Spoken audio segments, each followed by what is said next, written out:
So has Trump begun funding manga writers now? Because this feels like his favorite manga. This is Drama Queen, a story about a girl who lives in a world where aliens and humans live together. Because aliens saved Earth from a whole. They saved Earth from a meteorite. Now, where does Trump stuff come into this? Well, that was kind of clickbait, but stay around because it does feel like something he would read. But also, like, I'm pretty sure this is like a Japanese man's commentary on the type of tourists that visit Japan, or it's a commentary on immigration in Japan. But I am not that well versed in, though. Then I'll be comparing immigration in West, which the perspectives of immigration are usually the same across the world. Like, people usually see immigrants as like, oh, they're here to take their jobs, even though being real, you probably can't do the jobs they do. Like, let's be real here. Oh, they're like someone's working in manual labor, but they're not from your country, and like, oh, they're taking our jobs. Were you going to work that job? No, you weren't. He didn't take your job because you were never gonna do it. Let's move on and get back to the manga.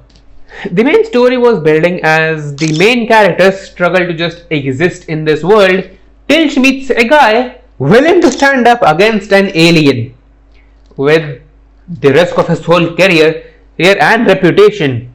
Do you understand why I compare this to an immigrant? Because, well, not immigrant or tourist really, but it's essentially like racism. So she meets the guy. So after that, she makes some mistake at work, which they already pay her in scraps, and she's getting yelled at by her boss, who speaks in an alien language. Which, okay, removing all the racism and the manga talk again for a few seconds, like, who the fuck was the owner for this factory? Like, I just want to have a conversation with him. Why the hell would you hire a manager who can't communicate with your staff? That's the stupidest thing I have ever seen in my life. That's essentially like going to France, having French employees, and having like a Japanese guy as the main in charge when the Japanese guy can't speak French. You can't communicate with your employees, you're going to be a shit manager. That's the crux of how you manage. You need to communicate. I don't know why the owner of that factory didn't consider the fact that, oh, he can't talk to humans. But like, okay, we're getting back into it. Like, that was a rant that I really want answers to. Who hired that guy in the first place? Which I'm pretty sure he was hired for representation, because you best believe that's an issue here as well. Like, people get hired for representation even though they can't do that job at all. Moving on. So in an accident, her boss burns to death, like straight up ablaze, and she's fired because there is no justice in this world. So she's just sitting around at her home alone, worrying how to acquire food.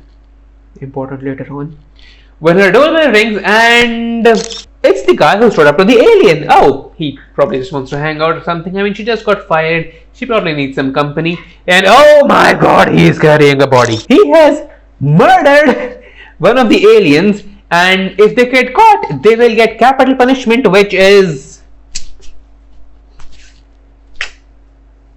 not gonna say this on YouTube.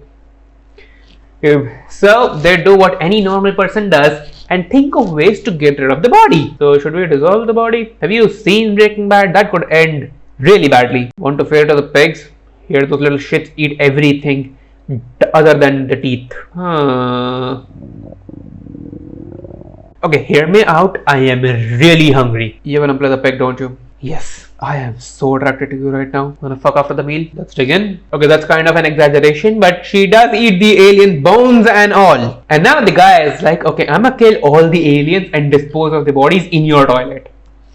Right, and that's how the dream team is born, if you can call it that dream team. Hey, now I don't know where the story is going.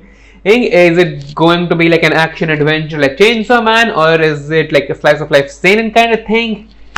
That remains to be seen. But one thing is for sure, this is one of the, if not the best way to hook audience.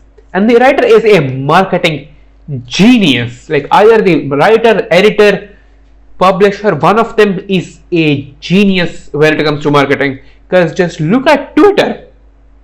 Everybody and their mamas are talking about this manga.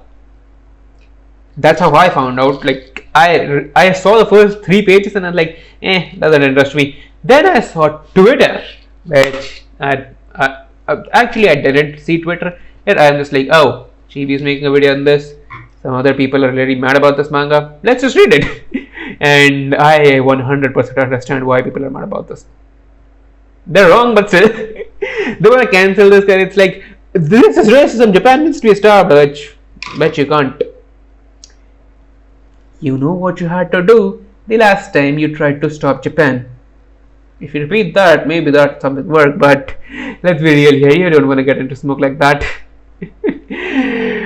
Only history geeks actually understood what I just said, which I am really glad by. And I'm really interested in where the story goes for this. So until next time, and until the next chapter comes out, tell me what you think of the chapter, tell me what you think of the video, and most importantly, subscribe. That's the most important thing for you to do. And tell me what you think of the off-script things I said in this video. What's part of the script? Well, find out. Rewatch it.